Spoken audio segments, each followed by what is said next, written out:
Buenas tardes a todos. Un saludo especial para la doctora María Teresa Galeano y su directiva. Yo muy agradecido de estar una vez más en Colombia. Y ahora voy a tratar de resumir un tema que tiene su complejidad por una serie de elementos que vamos a analizar cuando hablemos no solamente del tratamiento, sino de algunos conceptos básicos relacionados con las colecciones pancreáticas y peripancreáticas. Todos sabemos que desde la clasificación de Atlanta, el año 1992, se han dado pocos cambios en relación a conceptos de fondo que tienen que ver con la pancreatitis aguda y sus complicaciones. En los últimos años hay nuevas propuestas, todavía no absolutamente consensuadas, pero que nos ayudan a resumir un poco algunos conceptos fundamentales y diferenciales, tanto desde el punto de vista diagnóstico como terapéutico, sobre las colecciones pancreáticas y peripancreáticas. Y hoy en día se tiende a hablar de las colecciones líquidas agudas peripancreáticas, que son colecciones ricas en proteínas de formación rápida dentro de las primeras 48 horas de la enfermedad, colecciones necróticas agudas sin pared constituida, que es un área difusa localizada de tejido pancreático no viable, o sea, necrosis, de más del 30% de la glándula, y generalmente diagnosticados por tomografía computada. El pseudoquiste pancreático es una colección líquida, infectada o no, delimitada por tejido de granulación, o sea, con una pared bien constituida y que se forma en aproximadamente 4 semanas o hasta 6 semanas.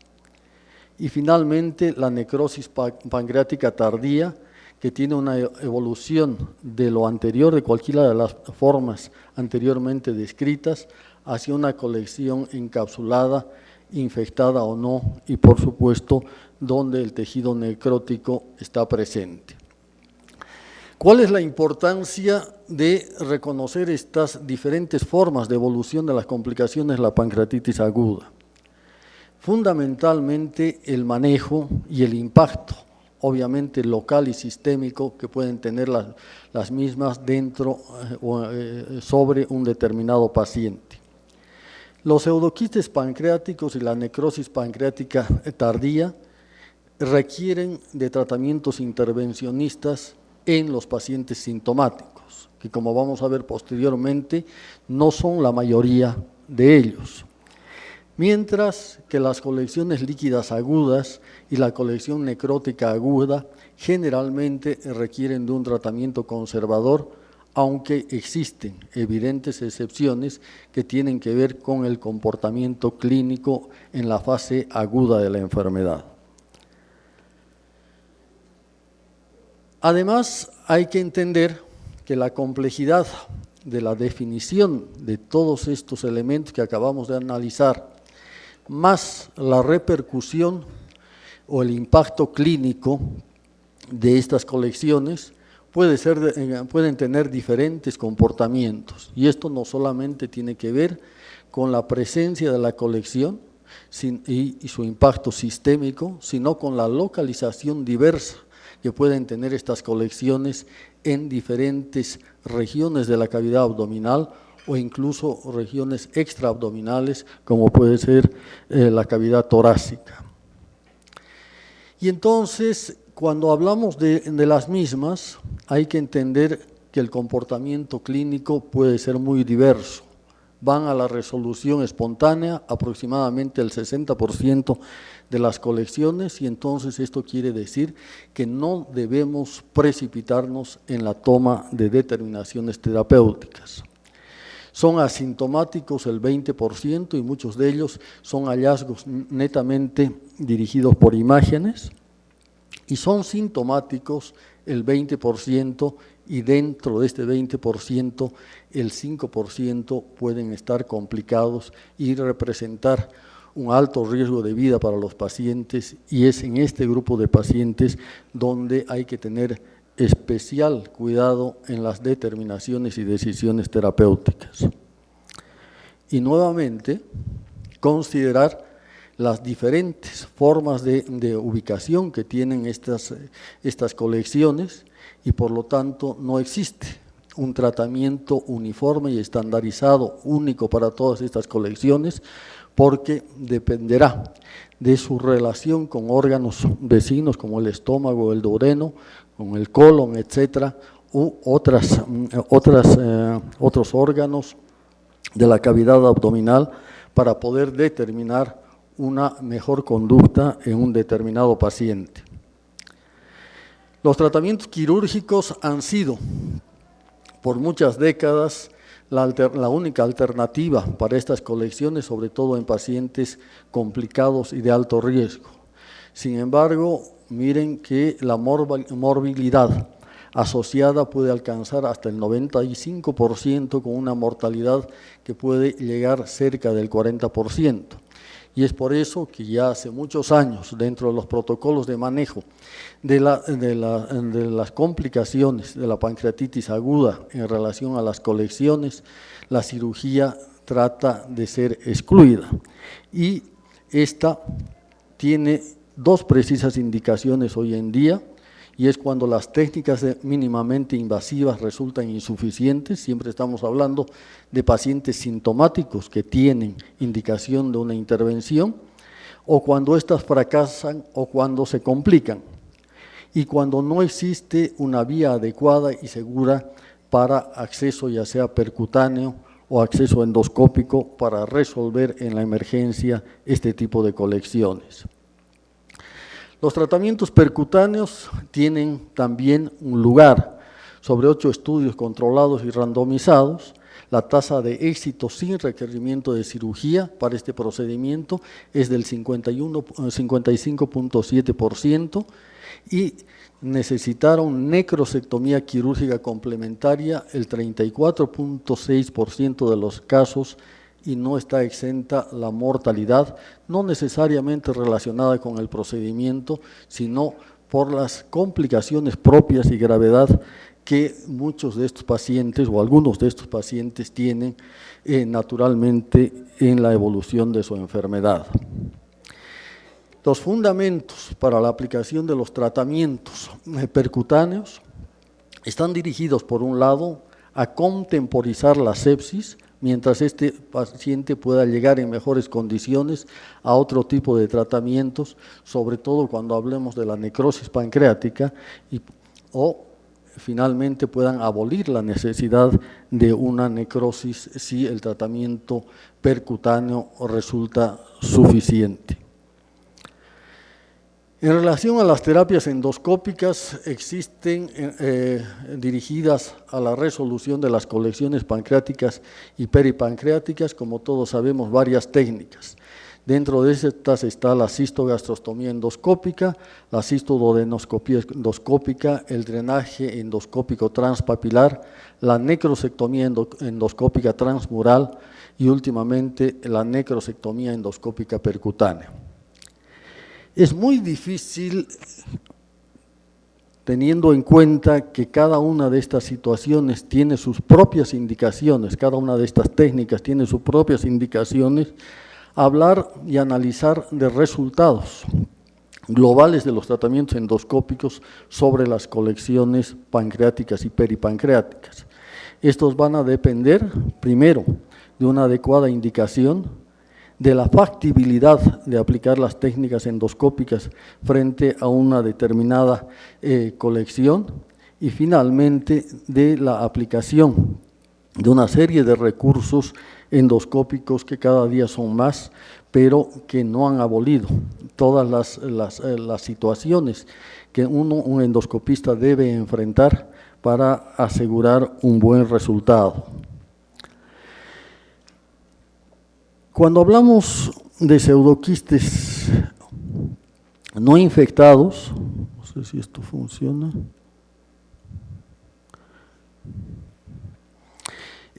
Hablamos de colecciones que son asépticas, que generalmente tienen que ver con comunicaciones conductales por la lesión pancreática y en la vecindad, y donde, ya sea con la ayuda de la ecoendoscopía, que es lo ideal, pero no imprescindible en todos los casos, se puede hacer un drenaje que de alguna forma remeda el vaciamiento espontáneo de estas colecciones sobre el tubo digestivo, que se da, hemos hablado, cerca del 60% de los casos. Y entonces estos pacientes que tienen este tipo de líquido claro, no infectado, se benefician exclusivamente con un drenaje a través de una prótesis plástica doble pigtail, como estamos viendo en este paciente.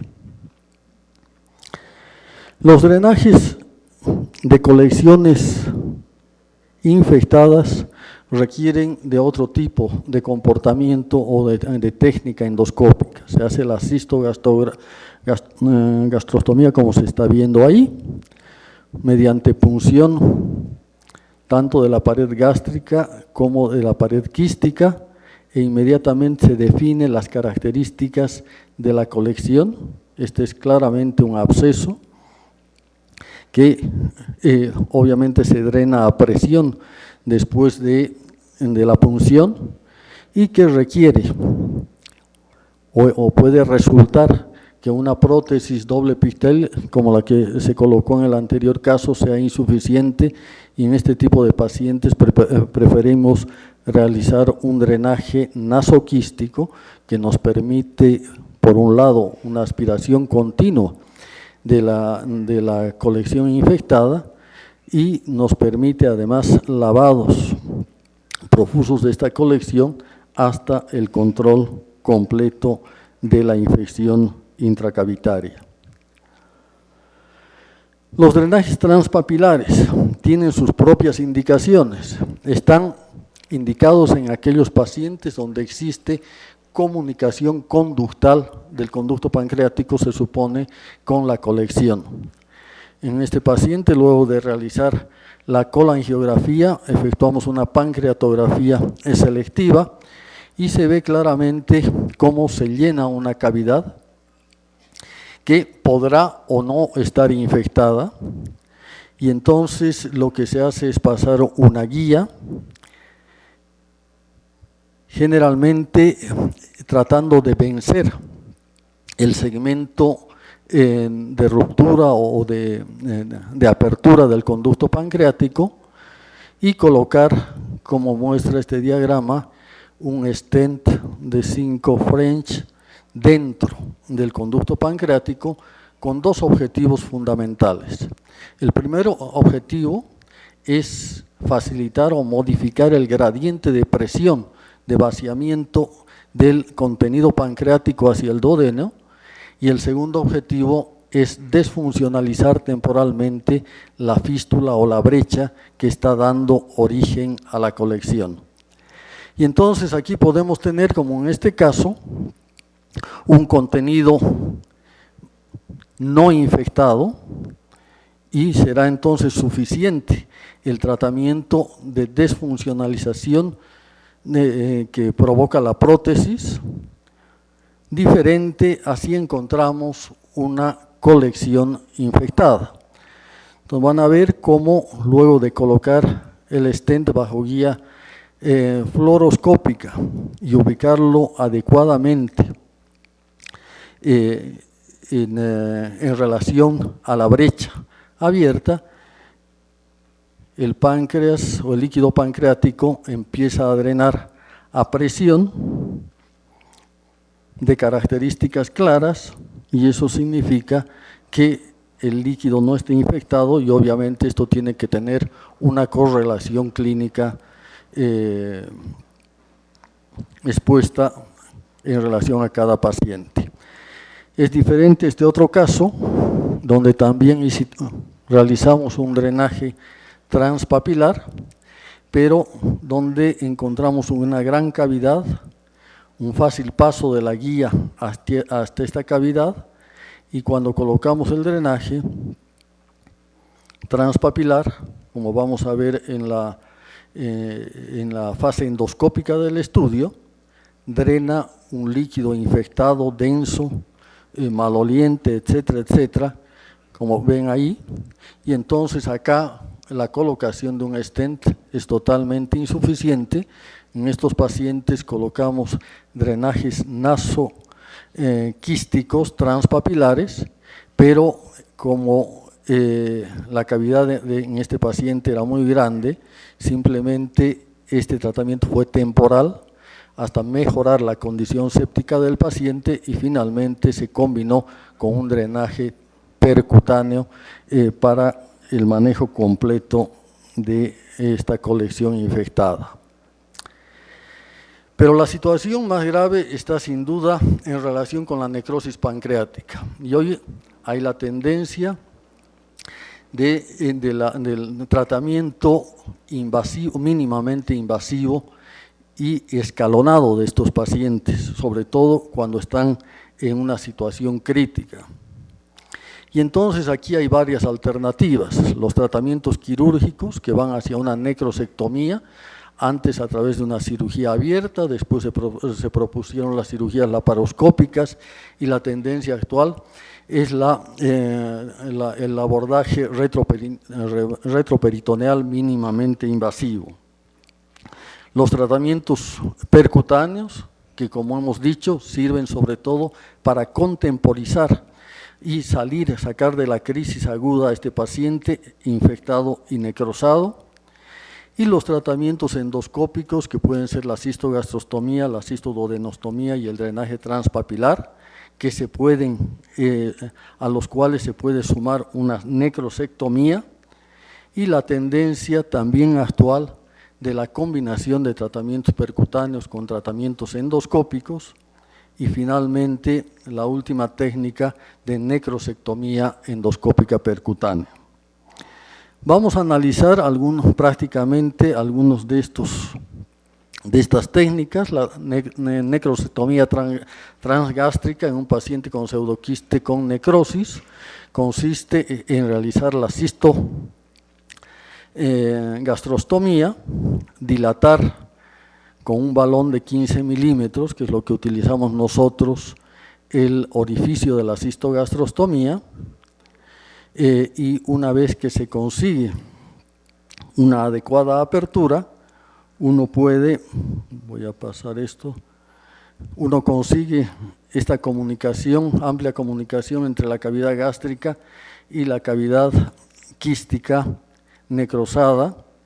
Esta ya es una segunda sesión de tratamiento, donde ya la necrosis ha sido parcialmente removida, hasta que se consigue esto, que es la completa limpieza de la cavidad quística, y empieza a formarse tejido de granulación.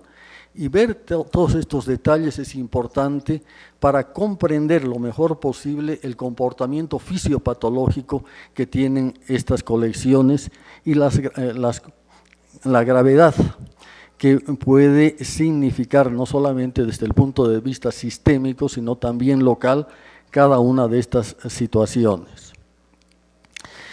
El problema de la necrosectomía transgástrica o transduodenal es que requiere varias sesiones y requiere muchas veces de varias dilataciones, porque se cierran la comunicación entre la cavidad y el quiste. Y entonces se han desarrollado, primero se intentaron con stents esofágicos mantener abierta la cavidad. Esto tiene sus bemoles, porque muchas veces estos stents migran hacia la cavidad abdominal, y hace un par de años se ha introducido este stent tipo yo-yo, que permite, por su tamaño, un mejor montaje, y evita por sus dos componentes laterales la migración ya sea hacia el estómago o hacia la cavidad quística. Nosotros tenemos una experiencia muy reducida porque no está a la venta todavía en Bolivia este tipo de stent tipo yo-yo. Sin embargo, hay recursos también que se pueden utilizar para acortar los tratamientos endoscópicos y mejorar su rendimiento. Este es un set de gastrostomía ideado por nosotros. Entonces hacemos una gastrostomía al paciente, que ya le hemos hecho una cistogastrostomía, y esto nos permite obtener un drenaje externo mucho más efectivo que un drenaje nasoquístico, que como ustedes saben, por el diámetro del drenaje nasoquístico, la posibilidad de lograr un lavado en una colección densa, llena de tejido necrótico, es menor, y entonces esta sonda de gastrostomía la introducimos dentro de la cavidad quística, ya abierta, y esto nos facilita, voy a apurar un poquito, los lavados continuos de la cavidad al mismo tiempo que efectuamos el trabajo de remoción o de debridación de toda la necrosis intraquística.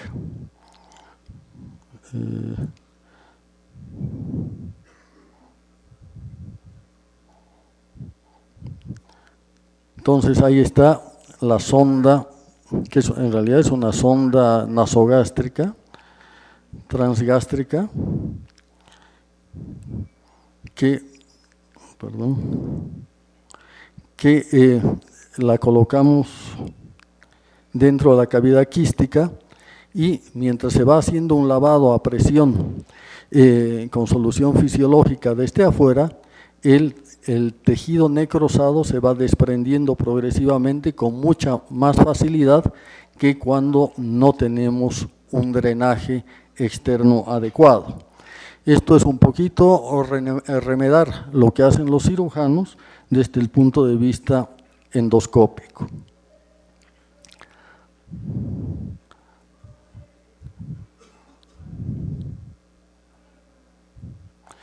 Y entonces ya se desprende todo el tejido, y este puede ser fácilmente y en bloque, como estamos viendo acá, extraído hacia la cavidad gástrica. Pero no hay que descuidarse cuando uno realiza este tipo de procedimientos. Generalmente las necrosis pancreáticas están asociadas, obviamente, a vasos sanguíneos que han sangrado dentro de la cavidad gástrica. Y entonces, después de la necrosectomía en este paciente, encontramos esta arteria que obviamente significa un grave peligro de complicación. Entonces, el endoscopista debe conocer toda la anatomía que acompaña a este tipo de colecciones y poder aplicar oportunamente antes de tener una grave complicación, una solución para este tipo de vasos expuestos. En este caso, lo que estamos haciendo obviamente es aplicar hemoclips que eliminan el riesgo de un sangrado masivo. Este otro paciente con una duodenocistostomía, ven como que desde el duodeno estamos drenando esta colección, empieza a salir pus y además una evidente cantidad de tejido hemorrágico. Vamos a pasar a la siguiente, ya estamos dentro de la cavidad quística, gran cantidad de pus con tejido necrótico que se va removiendo. Y cuanto más removemos, obviamente la posibilidad, de complicación es mayor, y entonces una arteria que empieza a sangrar a chorro, luego justamente de removido ese material que de alguna forma estaba conteniendo el sangrado de esta arteria. Sí, ya termino. ¿Estoy en tiempo ya? Ya. Bueno, ahí Y después lo último, estos son los resultados sobre 92 pacientes de un estudio multicéntrico a largo plazo. Y finalmente lo que tiene que ver con esta última técnica, que muy cortita se las voy a mostrar, que es la necrosectomía percutánea endoscópica. Esto fue descrito por el doctor Navarrete, nosotros con algunas diferencias a través de drenajes netamente percutáneos y no quirúrgicos, como son los casos que ha descrito Claudio, efectuamos una dilatación del trayecto, colocación de un stent y finalmente la necrosectomía percutánea, cuyos videos no voy a mostrar, pero en 2 días y con mucha facilidad se puede lograr la resolución de la necrosis. Finalmente, quiero aprovechar para invitar a todos los médicos que tuvieran interés de participar de nuestro 10º curso internacional de avances en gastroenterología y endoscopía digestiva, que está programado del 2 al 6 de abril del 2014. Con todo gusto recibimos a médicos de Latinoamérica y tenemos becas para especialistas jóvenes de los diferentes países. Muchísimas gracias.